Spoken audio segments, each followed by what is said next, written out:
ही rank achieve केलेली आहे आणि त्याचबरोबर स्टेट टीम कोऑर्डिनेटर वानखेडे सरांनी पण ही रँक अचीव केलेली आहे. ऑल ईगल टू एसटीसी या नवीन रँक अचीवर लोकांसाठी एकदा मनापासून जोरदार टाळ्या झाल्या पाहिजे. आणि आज आम्हाला शंकरजी सोनेने सरांनी या प्रोग्राम मध्ये जे बोलवलं आणि जो मान सन्मान सत्कार केला त्याबद्दल शंकरजी सोनेने सरांची पण मनापासून धन्यवाद व्यक्त करते.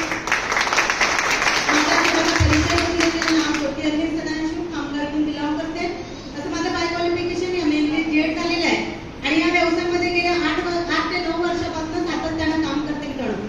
पहिले tuition classes, convent job, competitive exam हे सगळं काही करून बघितलं.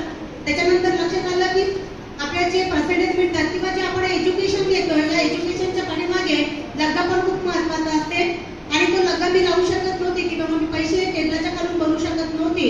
म्हणून मग एज्युकेशन घेतल्यानंतरही पाहिजे ती पदरी निराशा आली आणि त्याच्यानंतर मग एक काम केलं की आता एवढं एज्युकेशन झालेलं आहे, घरी बसल्यापेक्षा आपण थोडंसं ब्युटी पार्लरचे क्लासेस कॉन्व्हेंट वगैरे करून बघूया. आणि तसं आज तुम्हाला या हॉलमध्ये कोणी ना कोणी काही ना काही कारण सांगून बोलवलंय आणि हजार कारण तुमच्याकडे असताना पण आज तुम्ही हा कार्यक्रम बघायला आले. सेम या पद्धतीने 9 वर्ष अगोदर मी सुद्धा हा कार्यक्रम तुमच्यासाठी असंच बघायला आली होती.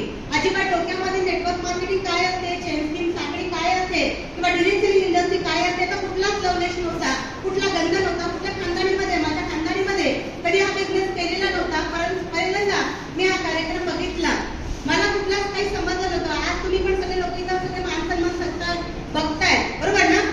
काही लोकांच्या डोक्यावरती फेटे दिसतात, काही लोकांचे मान सन्मान सत्कार होतात, काही लोक डान्स करतायत. हे माझ्यासाठी त्यावेळेस खूप अनोळखी होतं आणि मी पण अनुभव होती आणि मलाही त्यावेळेस असं वाटायचं असं टाळ्या वाजवून किंवा डान्स करून किंवा गळ्यामध्ये हार फुटे टाकून कधी कुणी श्रीमंत बनत नाही.